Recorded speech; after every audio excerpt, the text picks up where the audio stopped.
Everyone, good morning সকলকে। তো এখন বাজে প্রায় 6:30 মতো। এতক্ষণে সূর্যমামা উঠে গেছে, কিন্তু এখন আমার সকাল শুরু হচ্ছে না। সকাল আমার অনেক ভোরবেলাতে স্টার্ট হয়েছে, ওই 4:30 নাগাদ। তো 4:30 যখন ঘুম ভেঙেছে তখন ভাবলাম যে বোলপুরের ফার্স্ট গেটে তো সকালবেলা কখনোই হাঁটতে যাওয়া হয়নি, তো আজকে যাওয়া যাক। আজকে ওয়েদারটা একটু মেঘলা মেঘলা হয়ে রয়েছে।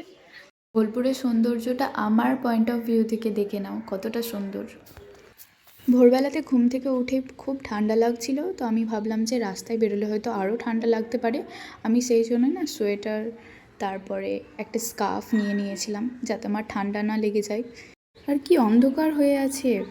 আমি তো ঘুম থেকে উঠেছিলাম 4:30, কিন্তু বেরিয়েছিলাম ওই 5:10 বা 20 মতো। আর আমাকে দেখো, মনে হচ্ছে যত রাজ্যে ঠান্ডা সব আমাকেই লেগেছে। একটু পরে আমাকে প্রচণ্ড গরম লাগবে। এই কুকুরগুলোকে দেখলে কত সুন্দর নিজেদের মতো করে শুয়ে রয়েছে রাস্তাতে। না একটু চিৎকার চেঁচামেচি করলো, না দেখে কিচ্ছু করলো না। কিন্তু এই নেক্সট গলিটা দিয়ে যখন আমরা যাচ্ছিলাম তখন কিছু কুকুর আমাদেরকে এত চিৎকার করছিল, আমি তো ভয় পেয়ে গেছিলাম। তো ছোটাছুটি করলে হয়তো আরও তেড়ে আসতো, আমি সেটা করিনি। তো মানুষও এরকমই, যখন তুমি কিছু করবে তখন তোমার পেছনে কিছু মানুষ লাগবে, ঘেউ ঘেউ করবে, তো তাদেরকে পাত্তা দেওয়ার কোনো দরকারই নেই আমার এখন মনে হয়। আর্লি মর্নিংয়ে যদি ঘুম থেকে ওঠা হয় না, তাহলে খুব পজিটিভ ফিল হয়। তো পজিটিভ ফিল করতে গেলে টাকা দিয়ে কোথাও ঘুরতে যাওয়ার দরকার নেই, নিজের মর্নিংটা স্টার্ট করো এইভাবে। बात तो सही है।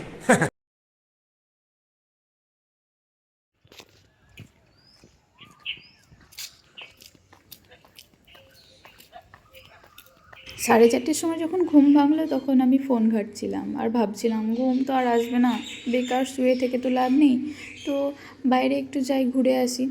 নিয়ে আমি জাস্ট ড্রেসটা চেঞ্জ করেছিলাম, দিয়ে বেরিয়ে গেছিলাম। আর আমার হেয়ার টেয়ার সব খুলেই গেছিলো প্রায়, তো তাও আমি ওইভাবেই চলে গেছিলাম। সকালবেলা কে থাকবে, আর সত্যি কেউই ছিল না।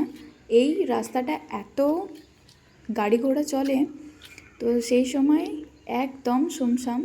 এত সুন্দর শান্ত পরিবেশটা ছিল, আমার তো খুব ভালো লাগছিল এই সকালটা। আর এই ভিউটা নেওয়ার জন্যই বলো বা এটা দেখার জন্যই বলো আমি গেছিলাম। আমার খুব ভালো লাগছিল, হালকা হালকা ঠান্ডা, আর রাস্তাতে লাইট জ্বলছে, হালকা অন্ধকার, দেখো আস্তে আস্তে আলো ফুটছে। গুরুপল্লী থেকে এখন আমি লাইব্রেরির রাস্তাটাতে চলে এসেছি, মানে বিশ্বভারতী লাইব্রেরি যেটা, ওই রাস্তা দিয়ে হেঁটে যাচ্ছি। তো একটা ফুলের গাছ ছিল ওখানে, হ্যাঁ এই যে এই ফুলের গাছটা, আমি নাম ঠিক জানি না, তবে ফুলগুলো ফুটে রয়েছে আর খুব সুন্দর সেন্ট বেরোচ্ছিল। আর সেখানে প্রচুর প্রচুর পরিমাণে ওই মৌমাছিগুলো বনবন করে বসছিল। আমাকে জানিও তো ওটা কী ফুলের গাছ। তোমরা কি কেউ চিনতে পারছো এই জায়গাটা? এটা হচ্ছে সেই মাঠটা যেখানে বোলপুরের পৌষ মেলাটা হয়ে থাকে। আর অনেকে হয়তো জানবে, অনেকে হয়তো জানো না, তো আমি বলে দিলাম যে এটা ওই মেলার মাঠ। এই মেলার মাঠে আমি দেখতে পেলাম পলাশ ফুল, আর গিয়ে গিয়ে আমি একদম কুড়োতে লেগেছি। আমার খুব ভালো লাগে। এই সময় হলো, এখন পলাশ ফুলের দাম খুব বেড়ে যাবে, আর দুদিন বাদেই তো হোলি। তো এই হোলির সময় মানুষ এই ফুলের মালা গেঁথে মালা পরে, খোপায় লাগায়, হাতে চুড় বানিয়ে পরে, বেশ ভালো লাগে দেখতে। আমি তো দেখতে পেয়ে তো আর নিজেকে কন্ট্রোল করতে না পেরে আমি অনেকগুলো কুড়িয়ে নিয়ে এসেছি বাড়িতে। আচ্ছা, পলাশ ফুল কি তোমাদেরও খুব পছন্দের ফুল? জানিও তো কমেন্টে।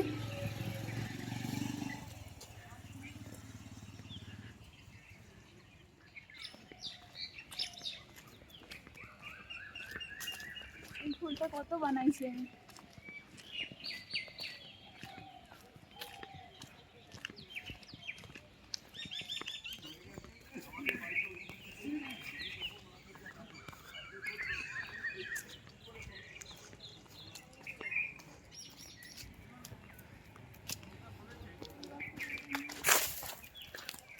পৌঁছে গেছি আমরা স্বর্গের রাস্তায়।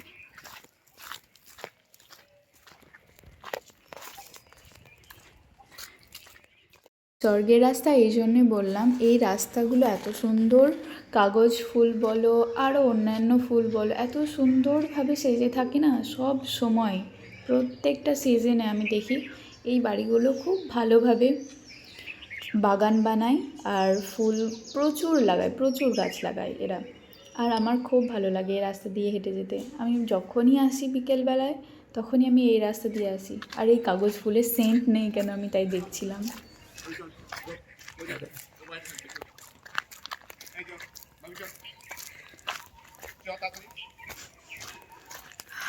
কি সুন্দর সেন্ট আমের মুকুলের। এত শান্ত, এত মনোরম ওয়েদারটা, আমি কি বলবো তোমাদের, বলে বোঝাতে পারছি না। এত সুন্দর লাগছিল না রাস্তা দিয়ে যেতে, মনে হচ্ছিল যত শান্তি এই রাস্তাতেই আছে আমার। ভাগ্যিস জামারও পকেট ছিল, সোয়েটারেরও পকেট ছিল, সেই জন্য পলাশ ফুলগুলোকে ভরে নিয়ে আসতে পেরেছি আমি। এটা হচ্ছে বিশ্বভারতীর পেছনের দিকে। এভাবে হাঁটতে হাঁটতে অনেক হেঁটে ফেলেছি, প্রায় 4 কিলোমিটারেরও বেশি হবে আমরা হেঁটেছি আজকে। এই রাস্তাগুলোতে একটাও লোক নেই, এত শান্ত আর এত পাখি ডাকছে, খুব ভালো লাগছিল আমার। এই যে যারা বলে না যে পাহাড় আর সমুদ্রতে গেলেই একমাত্র শান্তি আছে, এটা হয় না। তুমি শান্তি যদি পেতে চাও, তুমি প্রকৃতির কাছে যাও, দেখো তোমাকে শান্তি দিয়ে দেবে প্রকৃতি।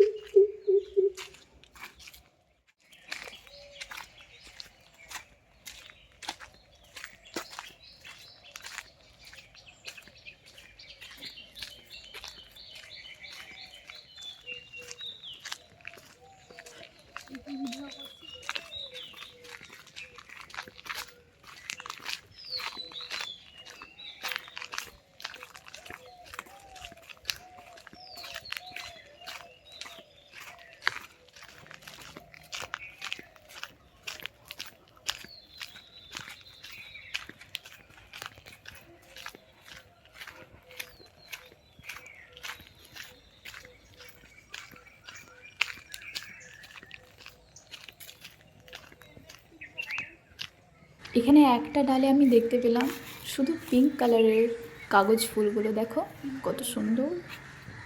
এই রাস্তাটায় দেখো দুই পাশে শুধু ফুল আর মিডিলে রাস্তা চলে যাচ্ছে, এত সুন্দরভাবে আছে, মনে হচ্ছে যেন কেউ সাজিয়ে দিয়েছে ফুলে।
আমার এই ভিডিওটা পুরোপুরি আনফিল্টার্ড একেবারে। বাড়ি চলে এসেছি আর এই ফুলগুলোকে বার করছি, প্রচুর ফুল নিয়ে এসেছি, এই ফুলের ভাবছি আমি এখন মালা করব। তো বাই, নেক্সট ভিডিও খুব তাড়াতাড়ি দেব। আর যদি তোমাদের এই ভিডিও থেকে কোনো কিছু ভালো লেগে থাকে তো please like, comment, share and subscribe করে দিও আমার নতুন চ্যানেলে। বেশি কিছু দেখাতে পারিনি, শুধু ওই ফুল আর গাছ আর পরিবেশ ছাড়া। তো বাই, নেক্সট ভিডিও খুব তাড়াতাড়ি দেব।